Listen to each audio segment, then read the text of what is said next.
favor, señor. ¿Dónde está mi equipage? No comprendo, señor. Favor de pasar por aquí. I was so sure I'd learned the right pronunciation. But when I tried my phrasebook Spanish at Maracaibo Airport, nobody could understand a word. It brought home what I was told in the briefing sessions by Creole. I'm starting work in a foreign country for an American oil company, and I'll have to learn its ways, just as Creole has. We each represent the United States here, in the eyes of the Venezuelans. My baggage was at customs, as I should have known, and my English got me through. Then the language problem ended for the moment. Creole had sent another American engineer up from the oil fields to meet me and show me around before I report at the engineering office.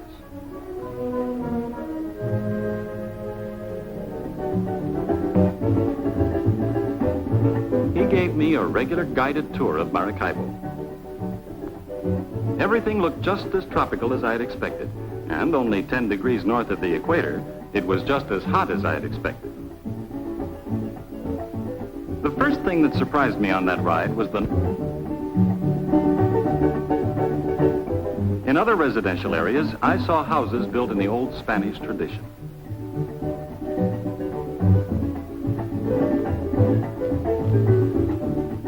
Then came the new again, huge modern apartment buildings.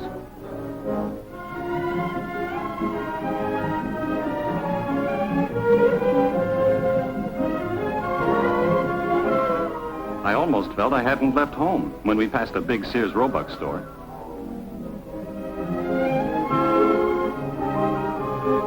Another familiar sight was a used car lot, full of American autos.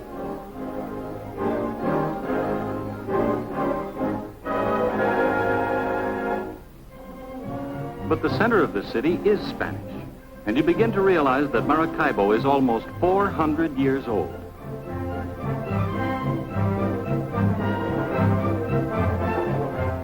The narrow downtown streets along which we drove were once invaded by Morgan's pirate raiders.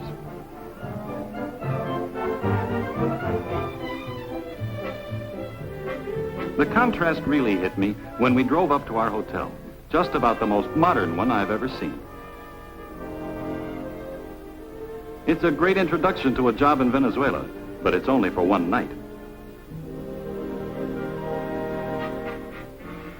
Pardon my luxury, dear.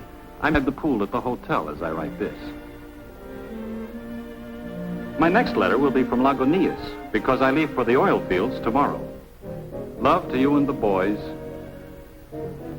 Jim. To you and the boys, Jim. Where is Daddy, Mommy? Well, Jeff, I'll just show you.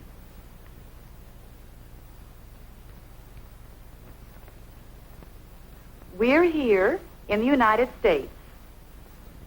And Daddy is down here in Venezuela. He wrote the letter from Maracaibo. But by now he's down here where the Lake Maracaibo oil fields are. That's where Daddy is working, Jeff. And when he finds a place for us to live, we're going down there too.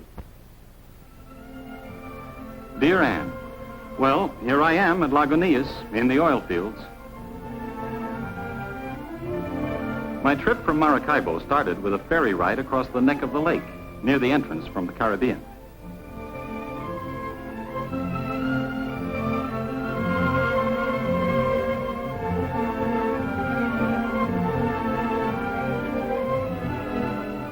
Lake Maracaibo seemed narrow here, but it's actually 60 miles wide at one point and about 120 miles long.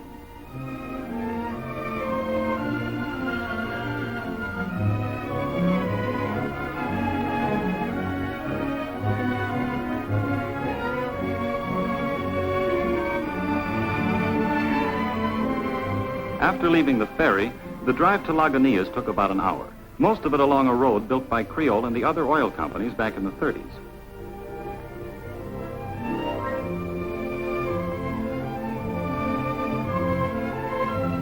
The offshore wells run along the edge of Lake Maracaibo for more than 40 miles, sometimes reaching beyond the horizon.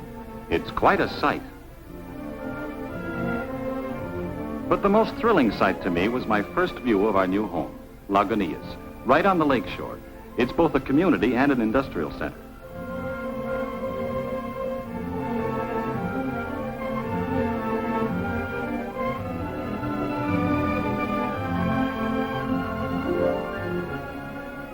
Part of my work will be in the office here, and part out on the lake, helping with supervision and planning for this portion of the oil field.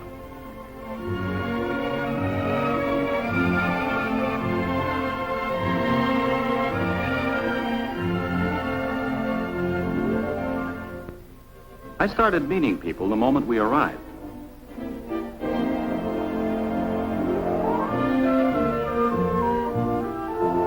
My first stop was at the administration building where I checked in at my office.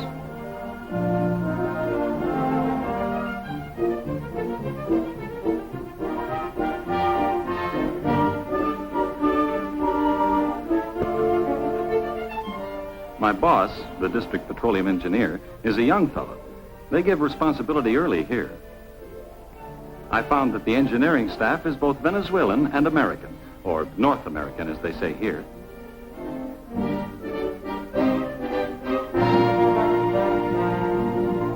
Then I spent the evening getting settled in my quarters. A long and lonely evening, dear, without you.